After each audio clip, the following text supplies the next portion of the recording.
We've now arrived at John's Gospel chapter 12, and this is the preparation for Jesus' approach to Jerusalem, his final entry, and his way to the cross. It tells a story here of Jesus being anointed at Bethany, chapter 12, verses 1 to 11. 6 days before the Passover, Jesus arrived at Bethany, where Lazarus lived, whom Jesus had raised from the dead. Now here, a dinner was given in Jesus' honour. Mary, Martha served, while Lazarus was amongst those reclining at the table with him. And then Mary took about a pint of pure nard, an expensive perfume. She poured it on Jesus' feet and wiped his feet with her hair, and the house was filled with the fragrance of the perfume.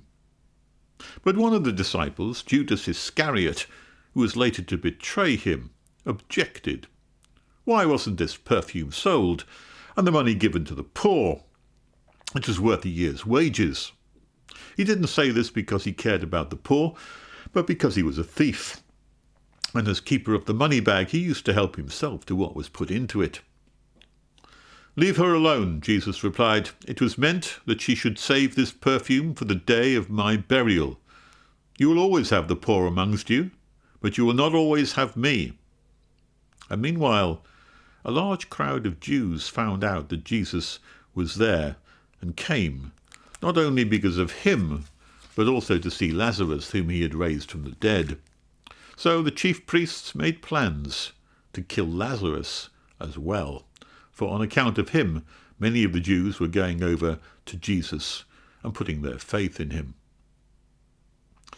Here is an event in way of celebration. And the celebration is clearly the celebration of a huge and massive event. It's a celebration, really, of Jesus raising Lazarus from the dead. That really has to be the context of this feast, this festival. It took place, it says, 6 days before the Passover. And Jesus had been aiming towards this time, this location, when his time was now come. 6 days before the Passover, well, the Passover would have begun on the Sabbath, which was the Saturday. And 6 days before, well, we're talking here about maybe, if you count it inclusively or exclusively, it could have been the previous Saturday. So, where Jesus arrived at Bethany, where Lazarus lived, whom Jesus had raised from the dead. And here a dinner was given in Jesus' honour. There's a number of reasons for that, as I've just mentioned. There is the astonishing miracle of the raising of Lazarus, one where huge thanksgiving must have followed, besides shock, astonishment, even horror at seeing someone coming out of the grave having been dead for 4 days. But that shock and horror and even fear would have melted away quite quickly as Lazarus was welcomed by his sisters, welcomed back into the home, maybe bathed and dressed, and people were plying him with questions. You can imagine what the situation would have been like. Everyone would want to know, what was death like? What was it like to come out from the grave? How did it happen? What did you feel? How did that take place? There must have been a million questions that Lazarus was prompted with. But after all of that, after all that curiosity, as best that he could satisfy, and probably couldn't answer many of them, there was the relief, there was the thankfulness, there was the sheer joy of having a brother restored to them that they thought would have been impossible. There was the sheer adoration and wonder at the miracle worker, Jesus, who could do such an impossibly incredible thing. The joy must have been overwhelming, and it must have been a key thing to have a celebration, to celebrate the return of the brother, celebrate the remarkable man, Jesus Christ. So here a dinner was given in Jesus' honour. He was the one who had procured the miracle. He is the one who had delivered their brother back to them. He is the one who had overturned even the barriers and dangers and problems and impossibilities of death itself. Martha served while Lazarus was amongst those reclining at the table with him. So you have to imagine the situation. There's quite a few people going to be here.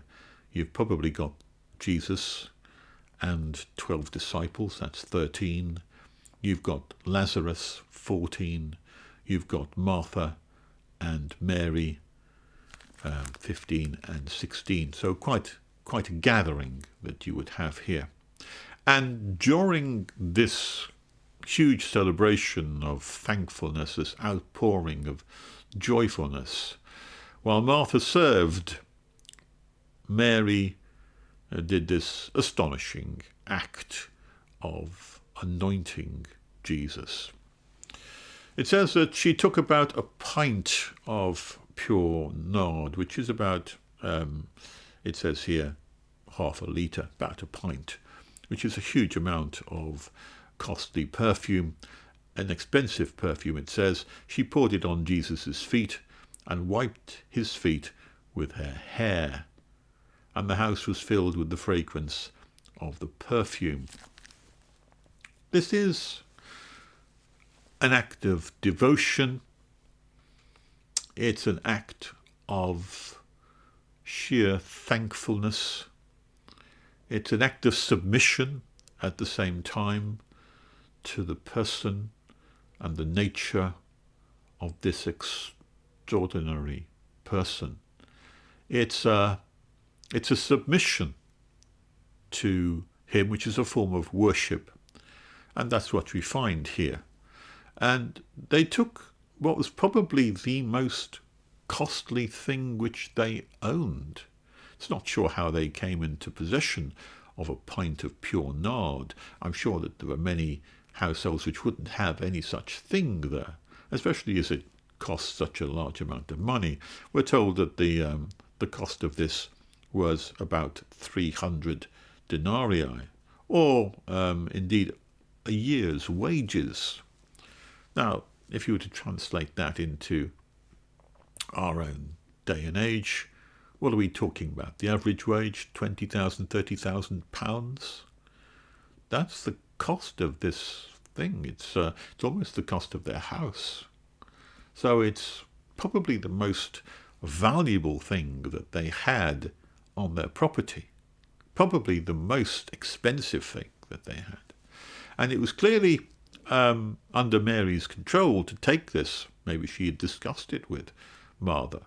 But anyway, it was an act of pure devotion and sacrifice, because the sacrifice here is to use up this perfume in this way is to spend £20,000 worth of money on Jesus Christ. It shows total commitment, total sacrifice, total giving.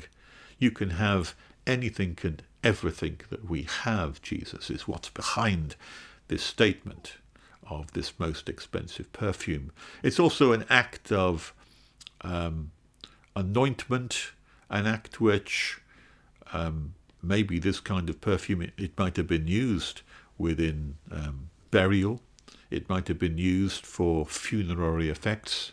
It might have been used for special occasions of some kinds. But I think what it says, its use here, is that there is no greater, no more special occasion than the one which Jesus brought about with bringing Lazarus back from the dead. If a funeral arrangement is a special occasion, or if a wedding is a special occasion, this must eclipse all of those special occasions. There can be no greater event at which to expend such luxury and such extravagance, and to spend it on the one who had brought about the miracle. So we have an element here of pure devotion and sacrifice to Jesus, and saying that essentially whatever we have we give to you, Jesus. Nothing is too great for you. Nothing is too expensive for you. You're the centre of everything that we have and own and are. So she poured it on Jesus' feet and wiped his feet with her hair. You might say, why did she use her hair? Again, it's an act of subservience, probably of low subservience here, of total subjection to Jesus. There is an act here that, you might wipe someone's feet with a cloth, you might think. But to use your hair is to say that, I suppose, that I put everything at your disposal. Every part of me is at your disposal. The whole of my being is devoted to you, Christ. And that's what the nature of this act here is about. And the house was filled with the fragrance of the perfume.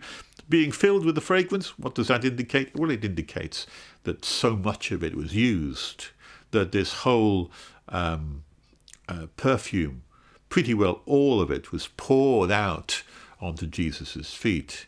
It's like a pouring out of a sacrifice. And onto Jesus' feet, it's rather like reminiscent of the washing of people's feet. There's this, the lowest servant does that. And the servant which would use her hair to wipe his feet is the lowest servant of all. I'm nothing in comparison to you. One evokes pictures here of John the Baptist. I'm not worthy to even unlace your shoes.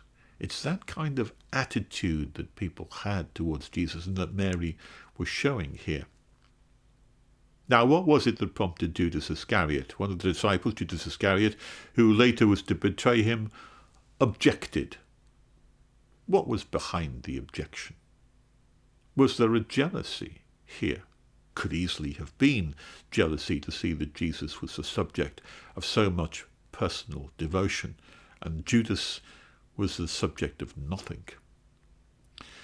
But he presented himself on the moral high ground of being even greater than anyone else there, because I'm the one who's noticed that this could have been sold. Why wasn't this perfume sold and the money given to the poor? It's worth a year's wages. And what Judas is really doing here is saying, well, I'm better than every one of you here. I'm the only one who notices that the morality of this could have been better than that, better than wasted here at this point. It could have been given to the poor. This could have done some good to people. Not that he cared anything about the poor, we're told, but he cared to show himself in the light of one who was superior to all others. And one can't help but feel there is some element of jealousy here in the attention which was focused on Jesus, the devotion which was focused on Jesus. And there's an element here of saying, look, I am a moral, high-regarded person. Look at me. I notice these things. I point out the failures and the defects of everybody else. I'm the one who should be the centre of attention here. Is somewhat kind of implicit in this. I have pointed out the real moral state of the situation here. You're just indulgent in all of this kind of activity of wasting things. I'm concerned about the moral issues. Look to me. I will tell you what is right and what is the best thing to do. But, says John astutely, he didn't say this because he cared about the poor. He actually cared about himself. But he didn't say it because he cared about the poor, but because he was a thief.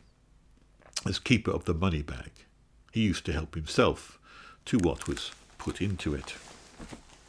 Now that's again a psychological interest here. John is dismissing Judas as having base motives. And there's a combination of issues and motives here. John notices very clearly that there is some conflict of interest in Judas. If the money had been sold and given to the poor, if he had got £20,000 worth or the equivalent, or £30,000 worth, he would be the one who would be looking after that. Probably didn't keep close accounts. He could have used some of that money in any way that he felt fit without being called to account too much. And so he had a personal interest, says John, in this matter. But there is a bigger issue, as I think I've pointed out to you, the idea that I am the one who is presenting the true moral stand here against the rest of you who don't seem to care or worry about the fact that what is the morality of spending this money and wasting it in this way? I am the one who points this out. It's a very pharisaical kind of point of view here, isn't it? It's the one which will present myself as the one who is better than others, the one who points out the errors of others, the one who is keen to highlight and criticize and condemn and complain so that I put myself in a good light. It's a virtue signalling that's going on in a primitive place at a primitive time. Virtue signalling without using the name is what Jesus is pointing out to Judas here. You're just a virtue signaller. See how Jesus responds. Leave her alone. In other words, don't condemn her, don't criticize, and don't complain. What's the ground for that? Jesus replied, it was meant that she should save this perfume for the day of my burial. In other words, there is no finer use for this. If you're going to keep something like pure nard, perfume of a very expensive kind, when would you use it? When would be the most appropriate time? When should it be kept for? They may have had it in their family for many years, kept for a special purpose. But the death of Jesus here, at this point, would eclipse all other purposes. There would be no other time that would be better used for it here. And so it was meant that she should save this perfume for the day of my burial. It was meant. That means it was purposed. It was planned in some way. It was part of the formulated history of the world laid out before the beginning of time. Just as these events are running towards my death, my burial, my resurrection, so this is part of that tangled skein of events which leads up to it. It was meant that she should save this perfume for the day of my burial. And then Jesus addresses the particular moral issue that Judas raises. You will always have the poor amongst you, but you will not always have me. In other words, there's a time and a season for different things. You can attend to the poor and focus your time on the poor at the time when they need your attention. But at this moment in time, there is something more important than that taking place here and now. And that something which is more important is you will not always have me. My time is running out. My days are short. And the focus of attention now at this point is on me and the last few days. Now that's an important thing for us to learn. That's an important lesson that, yes, there are always issues like the poor and doing a particular task or doing particular things which are common and always needed in the particular background, assisting others. But they're not always required at the particular time. There can be a different focus that's required at a particular moment. And it's no excuse to say that you can always trump things by saying you must always give the money to the poor. because there are other considerations and there are other needs, and they come and they go, and you have to judge the times rightly and give to one the time and the focus it needs, and then give to the other at the time and focus it needs. And we need to be discerning in that kind of way. We can't allow our behaviour to be trumped by the fact that everything should be governed by one single principle. Different things come and different things go. You will always have the poor, but you will not always have me. And so at this time, it's more appropriate to focus your attention and your efforts and even your sacrifices on me. And there is another element here which we shouldn't miss. The effect of all of this on Judas. Here's Judas having presented his moral case for being an upright and the only far-sighted disciple, and he is cut down by Jesus quite ruthlessly and quite appropriately too. Jesus sees right through him. But he actually makes quite a spectacle of him. He rebukes him. He says, "Leave her alone," probably in a harsh tone, and he publicly berates him in front of all of the disciples and in front of Mary and Martha and Lazarus. It's a public stinging rebuke here. He humiliates Judas in front of all of his colleagues, friends, and puts him down. What's the effect of that? Well, if you're a normal human being, you can't but help feel resentment at being publicly humiliated in that kind of way, of being told off in front of everyone. A burning, simmering kind of resentment, the kind of resentment which could, in the right kind of person, breed an anger and such hurtfulness, such public humiliation that would lead someone to want to get their own back. Someone here like Judas who might determine to himself, "Just you wait, Jesus, just you wait. You've put me down too many times. I'm going to get my own back on you. Just you wait."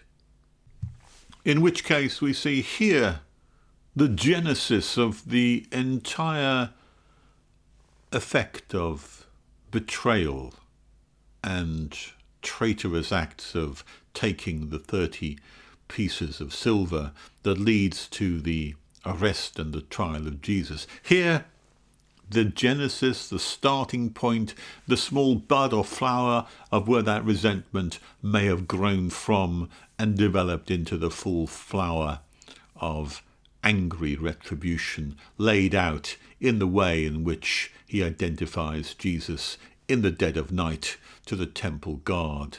"Here I am, Jesus, paying you back for the way in which you've treated me."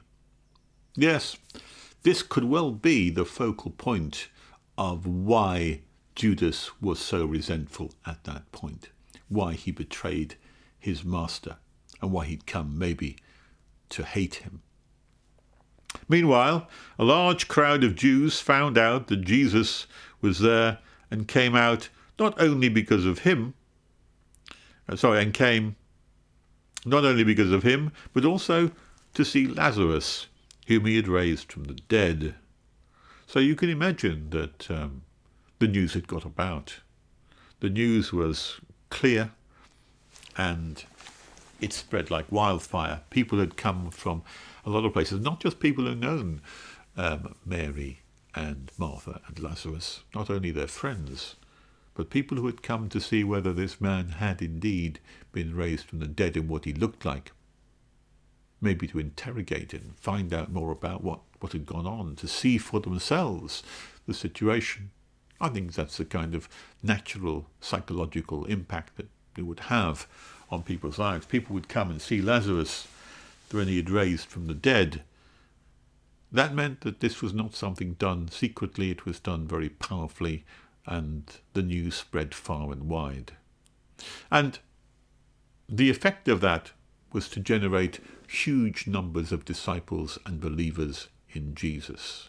The effect was such that even more people put their faith in him, that even more people looked to him as the anointed one of God, that even more people recognized the signs as being something that no ordinary person could do unless he was sent by God himself. And so we have news of this event, of this dinner taking place, so the crowds coming round. Everyone wants to know more about it. Jesus is inside, Lazarus is inside. They're pestered, though, by crowds outside. And so the chief priests, who recognize the fact that even more people are gathering to Jesus' cause, even more are coming, even just to see Lazarus and the proof of the miracle which was performed. So the chief priests made plans to do away with Jesus. We've already seen that they had planned that already. They had a plot to kill him. It was already being fomented. There were 6 days to the Passover. They were going to enact it as quickly as they could. And to that plot, they were keen to add Lazarus as well. It said, priests made plans to kill Lazarus as well, for on account of him, many of the Jews were going over to Jesus and putting their faith in him. This was getting out of hand. And whatever it took, they had to put a stop to it. The evidence had to be overturned, destroyed. The plain evidence here of Lazarus testifying to the fact that I was dead and now I live. That's what people wanted to know. Did you really die, Lazarus? Yes, I was dead. I died. Did you really come back? Well, we can see that you've come back. How did that happen? I don't know how it happened, but I can confirm that it did happen. And many people put their trust in Jesus at the strength of this man's testimony and the miracle that occurred to him. Did it really happen, Martha and Mary, that your brother was dead? Yes, he was dead. Did he really come back to life? You can see for yourself he's back to life. Many more people put their trust in Jesus Christ. Yes, it's getting out of hand. It's getting beyond control. Something has to be done. And the Jews were determined to do whatever it took to stop Jesus, because it might mean the end of their position and even the end of their nation.